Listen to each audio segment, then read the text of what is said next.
Hello friends, it's Ramona again with another little video of me just doing stuff on my own and bringing you along for the ride. So I have been working on a journal for a friend who wanted a garden journal, and I had an idea of altering this book to use it and as a cover.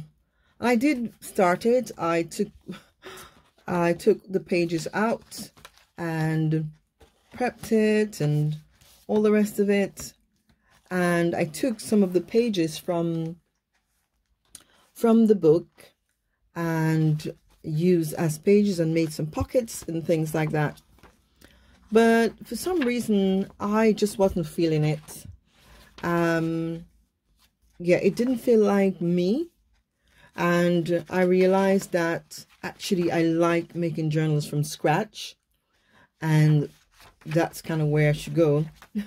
So I've abandoned this, and I will probably I'll use some of the pages like this and this one. And I will use some of these for pockets. The other thing was about the coloring of the book. It was a bit too dark for me, even though it's quite nice and vivid. It's lovely pages, but it wasn't speaking to me. So this is a pocket, and I just thought no. So I'm starting from scratch. But what I'm going to do today is to create a masterboard, which I either will use as the cover page, or I will cut up to make tags and cards, journaling cards for the notebook for my friend. So I thought I'll do this on camera. So let me put these to one side. So these are the failed attempts. And like I said, they're lovely pages, but just wasn't doing it for me. So yeah, and I think that's really important, because sometimes we see stuff online and we think, yeah, I want to do that, and we get frustrated that we can't do what somebody else is doing, and really we need to just learn our style. So for me, in the last few years, I've been trying to be true to myself and to do what works for me, rather than trying to fit into other people's molds and so on. So sorry, you're seeing my hairy hands.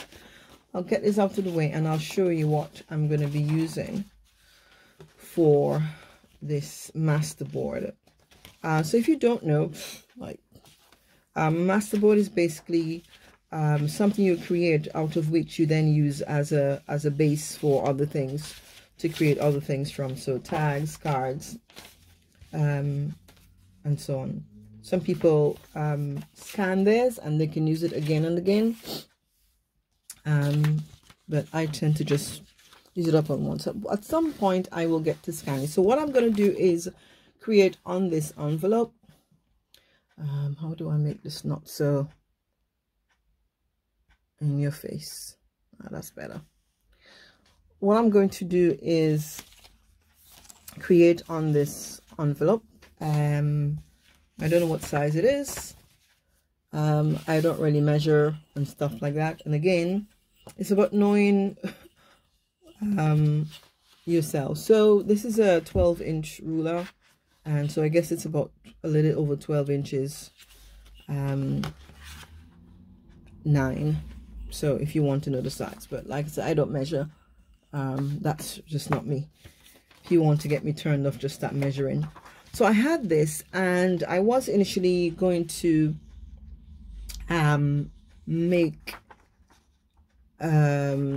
cover an envelope and put it like this and have as the page. So I'm going to leave this to one side, because I might tear this up or I might not. So just in case I change my mind. So yeah, so I have these bits and pieces. This is from a digital kit that I bought some many years ago. Not many years ago. Couple of years ago, a friend asked me to make a journal, but my printer is being silly and it's printing yellow, so I'm not going to use this. So I'm going to use this in the masterboard, And then I just have odd bits of scraps.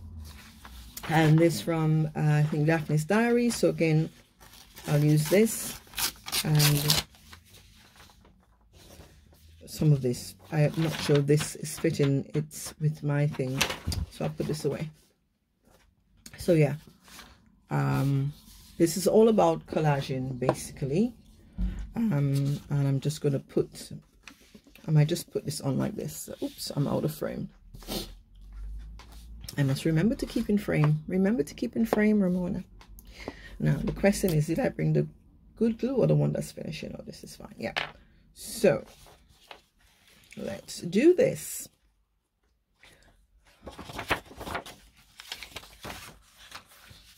So, I am trying in 2022 to be more intentional about my journaling practices, and to do something every day, and I have managed so far, so I'm really pleased with that.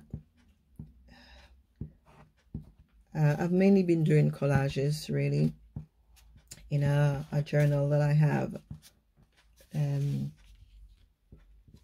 I altered an old notebook of mine, sorry, and I'm using that at the moment as a journal. Some people use wet glue to do this. I sometimes use gel medium, but of course when you add liquid to paper you end up with curls, don't you? So I don't put it, I mean, you still have some bit of movement on this. Keep in frame, Ramona. Okay, let me move the camera a bit, then that way this is better. Right, so I'm literally just going to put stuff. I don't like straight edges. I did use a ruler to tear this, but I don't like straight edges. Let's find another piece that I'm going to put on there. Let's put this one to one side.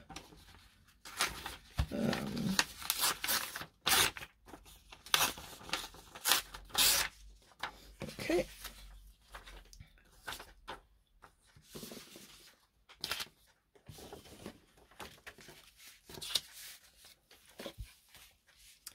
So I hope you are doing well. Like I said, I don't know if I said this, but I haven't done many of these online stuff. And it's part therapy for me, if I'm being honest. More so than trying to amass followers or anything like that. Although if you want to subscribe to my channel, do go ahead, Ramona Samuel. Oops, that's okay.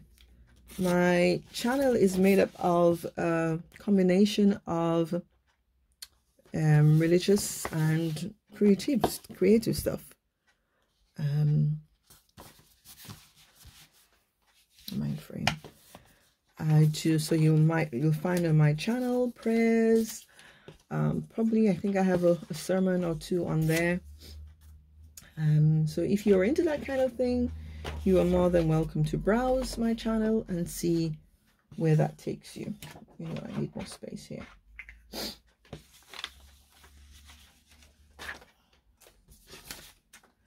And yeah, the occasional crafty bits. I'm going to be putting more crafty bits on there. I have a Facebook page that I post my creations on, called Mona Creates, and so I do post on there. I'm also on Instagram at Snazzy Deacon. I should probably put all of that somewhere in the description of the video in case people are interested. See, I know I'm gonna cover this. I'm gonna put it this way because I'm gonna cover that. So if you are interested, do have a nosy around and yeah, see what I get up to. I'm not a professional artist or anything like that. As in, I don't make art for money. But I used to call myself an aspiring artist, and I've stopped. I've dropped the aspiring, and I just say artist if I'm talking in that context. I'm a Methodist minister. I'm based in Essex, in Chelmsford, in the United Kingdom. And I look after, alongside another minister, look after 5 churches. But I have main responsibility for 2 of those churches. But I preach in all the churches. So that's kind of a little bit about me. I like art. I like being creative. And I believe that there's a link between creativity and spirituality. And I think that being creative brings me closer to God. You might disagree, or you would agree. Let me know what you think. But there's just something amazing about creating. Oops. Just trying to get rid of the yellow edges that my printer's doing. So yeah, that's, you are supposed to tear pages in a particular way not to get white lines, but I'm really not bothered about that, as you can tell.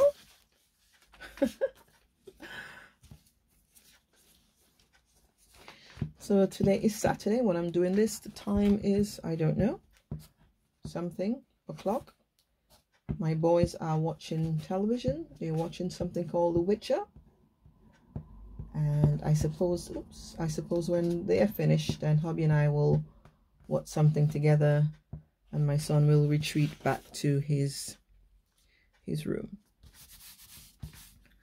where he spends most of his time.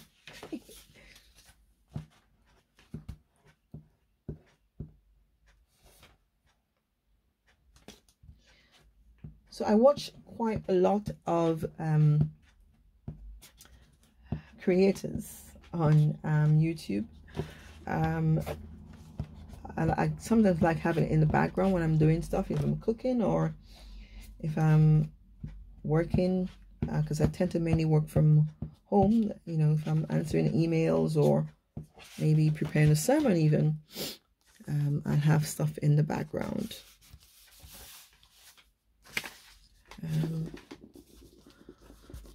I've got to make sure that it sticks down, this thing sticks down well.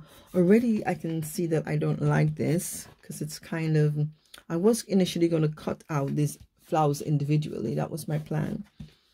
But I think if I cut it up, then it will be fine. Yeah, actually, yes. If you look at this individually, yeah, I know what I'm saying. Even if nobody else does. So I like using envelopes actually to make journals, as well as paper bags. So I don't know what I was thinking. I was trying to be different and trying to, like, you know, follow what I see people do. And there's something about authenticity, about being true to yourself, about not allowing other people's behavior to dictate how you behave, you know. Understanding what do I like, what works for me, what brings me joy, and having that that kind of awareness to figure that out, so that you're not just pandering to everybody else's ideas or whatever. And it's something I've learned over the years, and I'm continuing to learn, you know, because I believe that we are always learning. There isn't a time when we stop learning. Well, that's when we're dead, right?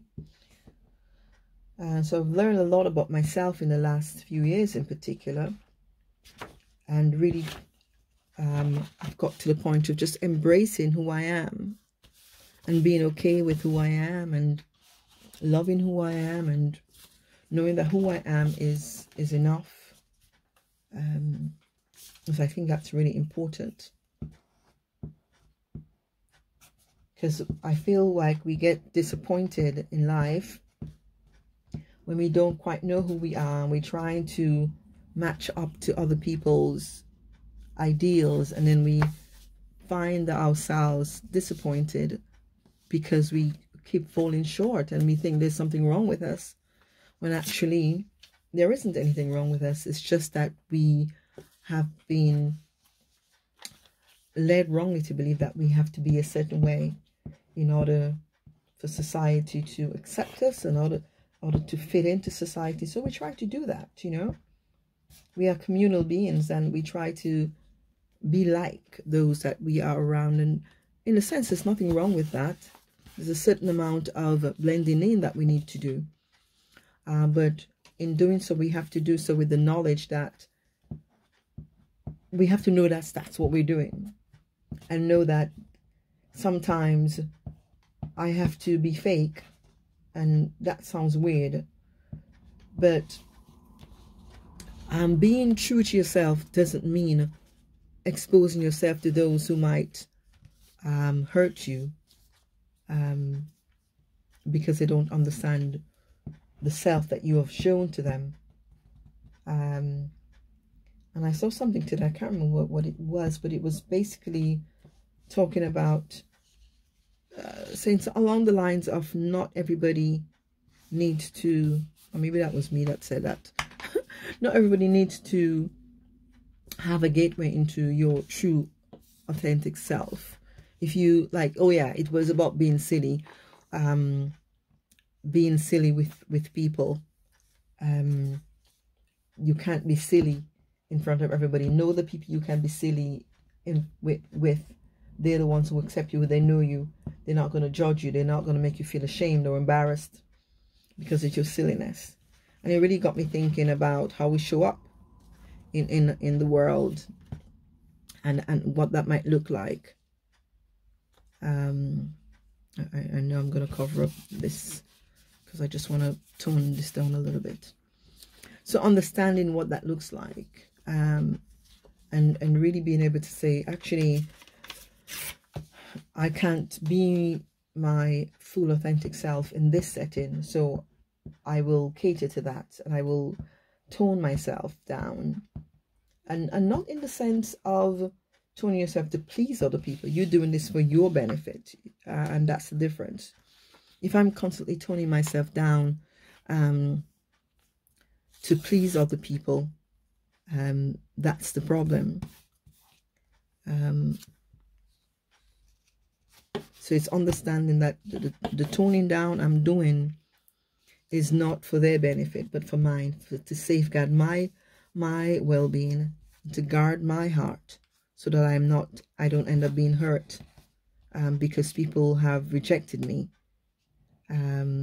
because they didn't understand the authentic self that I presented them with. I hope that makes sense. So yeah, it's just something I'm coming to understand and to really take a hold of, because I know that I used to be one of those free-spirited persons, and I would say, you know, this is me, and I was really open with people and wore my heart on my sleeve, and a few times people misinterpreted that because I don't do what's the word, you know, when people do something and they have mixed motive. Yeah, I don't do mixed motives. I'm not into mixed motives. So you know, if I say something, you can bet that whatever I'm saying is, that's it. There's nothing hidden behind it. But sometimes within certain company, people make assumptions. They think, oh, there is something hidden. Why is she saying this? And I learned the hard way. It was a hard lesson. I learned the hard way that actually not everybody needs to be privy to to all of me. Yeah, I think I like that here. So yeah, it's about self-awareness, knowing who you are, knowing when to show up completely, and it's not being fake. It's not trying to pretend to be what you're not. It's adapting and adjusting based on the environment that you find yourself in. This way. So that's kind of what I mean. And I think when we do that, we isn't this gorgeous? I cut this out of a magazine earlier, and this, oh, it's pretty. Anyway, so, oh, and this one. Yeah, so when we learn and understand who we are, oh, I think I'm going to put that there. I need some book pages. Then we are able to adjust our settings, if you like. It's, you know, it's like when you're cooking something, you don't cook everything on the same setting, using the same stove and the same pot. So, but you have different pots. You have different settings on the stove based on what you're cooking. So it's that kind of idea, really. Adjust the setting based on what you're cooking. So adjust your setting based on who you are around, so that you don't end up being burned, basically. So yeah, so doing it with, if you're doing that with full knowledge that's what you're doing, then that's a beautiful thing. I think the problem lies when we try to mask who we are, but the intention of that is because we feel that who we are isn't enough or isn't good enough to show to people. So that's a different thing, and that's I think a lot of us do that. I know I spent a lot of years doing just that. But yeah, it's different when you come into that full knowledge of who you are. It's so empowering, and it's so freeing. It's a liberating thing to understand who you are, and knowing your weaknesses as well, you know. So knowing who I am doesn't mean that I simply show up with bad behavior and say, well, this is who I am, I'm not going to change. You know, knowing who I am means that I recognize my bad behaviors and I take responsibility for my bad behaviors.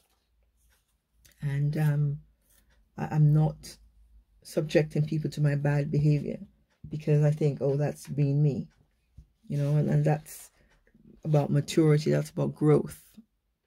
When you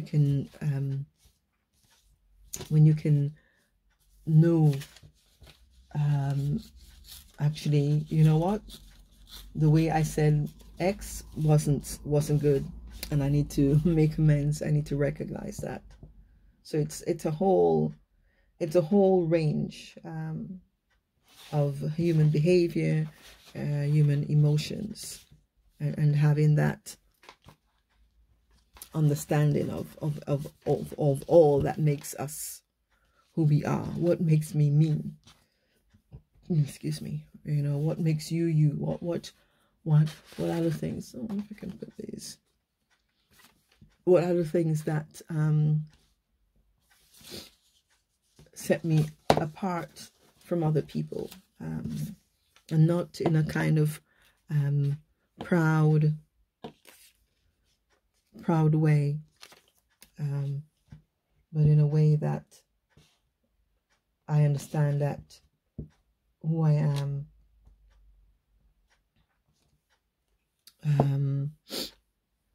is okay.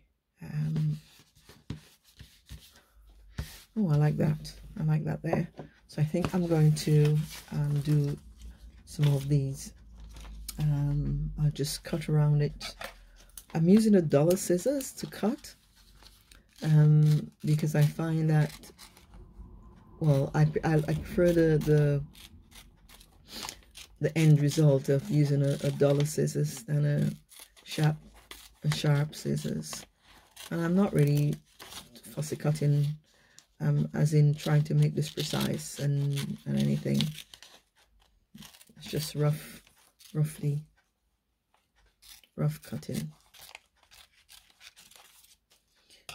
So I'll figure out where to put this, maybe here. Like that.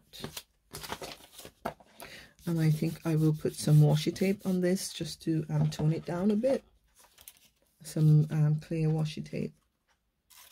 So it will still be there, but it will be kind of toned down.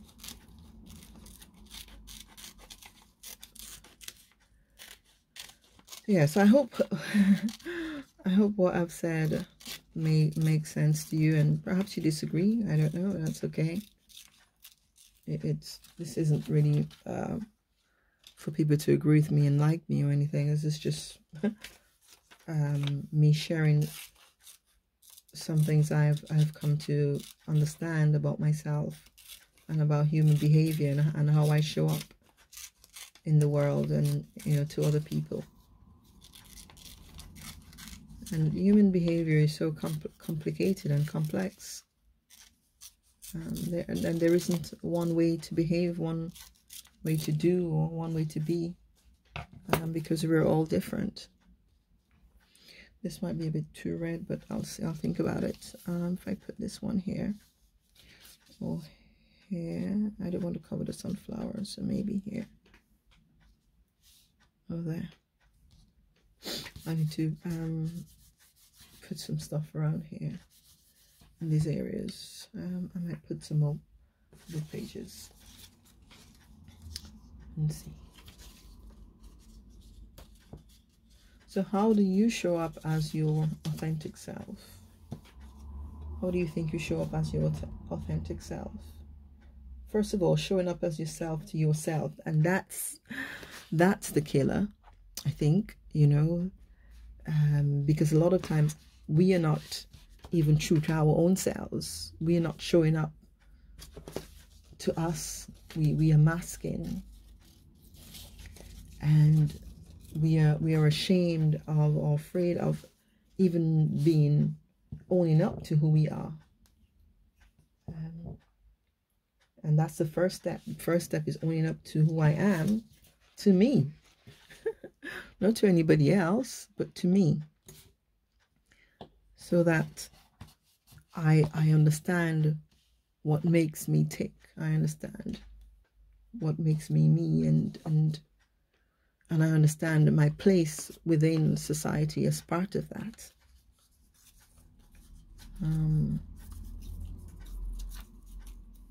So that's part of the growth process. Because if I can't even be honest about who I am with me, then how am I going to be honest about who I am with other people, you know? Okay, so I am going to... Will I put this here? I'll leave this one aside for now, because I do think it's a bit bright for what I'm trying to achieve. You know when you get a picture in your head and you have a certain thing that you think is what I'm doing? Are we still recording? Yes, we are. So that's kind of what's happening here. And I will put that one there. I just had this, I woke up with this idea. Not this, but a kind of sense. And then when I look through the stuff that I have, I realize, ah, yes, exactly. Exactement. So I have some washi tape. I love this washi tape. It's just text one. And I'm just going to, I like tearing it because I don't like sharp edges, as I said. And I do use the glue stick on the washi tape when I'm doing this type of stuff. If I'm just working in my journal, I don't.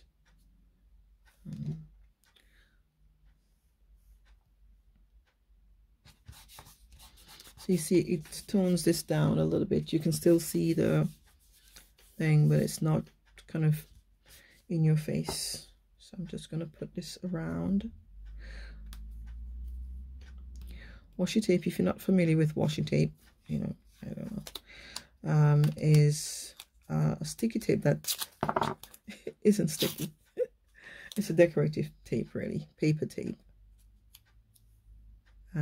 I love it because you can use it in your journals, in your books, in your notes, whatever, and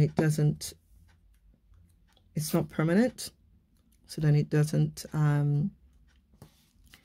like if you try to tear it off, it's not going to damage anything. That's one of the things I like about it. So if you put it down somewhere and you don't like it, you can lift it up, unless you have used glue like I'm doing here.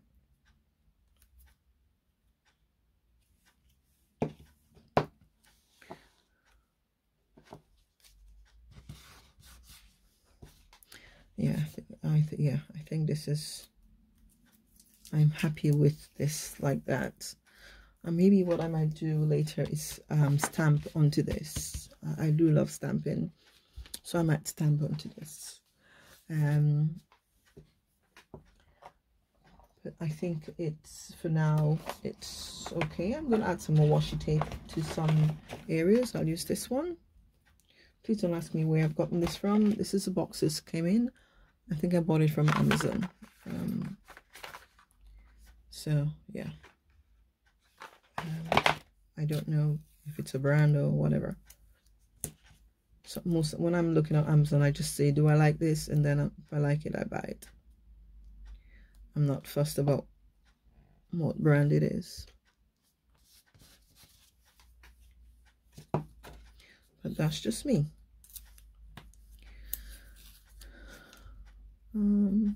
Okay, yeah, I'll take some. I like the wider tapes because they're easy for me to tear apart. With the slimmer tapes, because there's not much to tear away. And because I like the torn look more than I do sharp edges.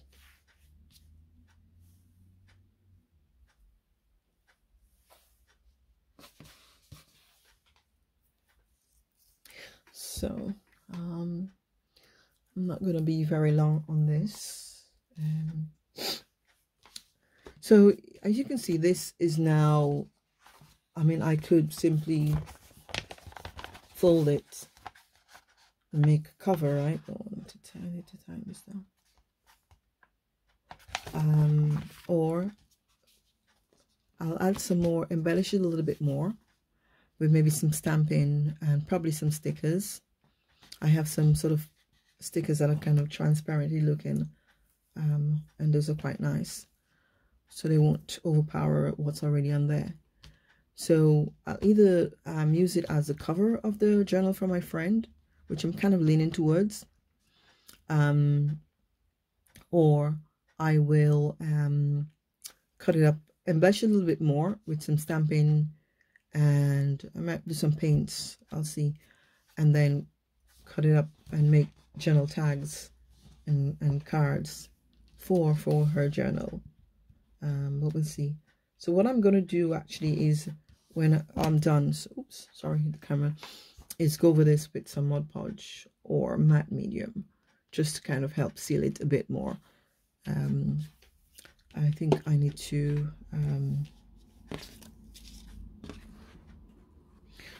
I can tone this down with some gesso actually, so yeah, I'll put this here. Yeah, I'll seal it with Mod Podge or matte medium. I think I prefer matte medium for some things than Mod Podge. Okay. So yeah, I will add different my stamps. Where's my stamp? Should I do that now? No, let me think about it, because I don't want to just do it randomly. Yeah, so I'll think about it, which stamps I want to use. Maybe some text stamp, and I do have some floral stamps as well. I'll do it in sort of plain, in a light brown, and see. and see how it goes.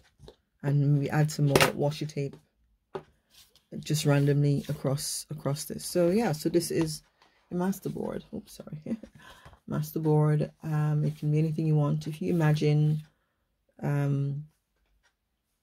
this section, so this, if you imagine this, so let's mask it. Let's use a paper.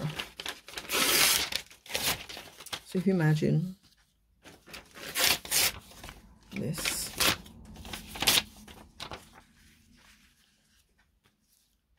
look at that. Isn't that lovely? Just this section here. Or if you have this and this, or this and this. Yep. So that's the idea of a masterboard, is that you can use it to create other projects, or you can leave it as it is. Ideally, like I said, people scan them and then they can use it again and again, because when you scan it, you can then print it off, and you could have it to use again and again. But generally speaking, I tend to just use them as is. Plus, like I said, my printer isn't working, so there's no point in scanning. But I may still, I'll see. Yep, so I'm gonna shut up for now and say goodbye, and hope that you enjoyed this little time with me, and maybe was inspired by some of the things I said, or challenged, or disagree, or whatever. Do let me know in the comments. I always like to have discussion, and like this video if you appreciated it, and if you want to subscribe to my channel, that would be super. And I'll see you another time. Well, I won't see you. You'll see me another time. Okay, bye-bye.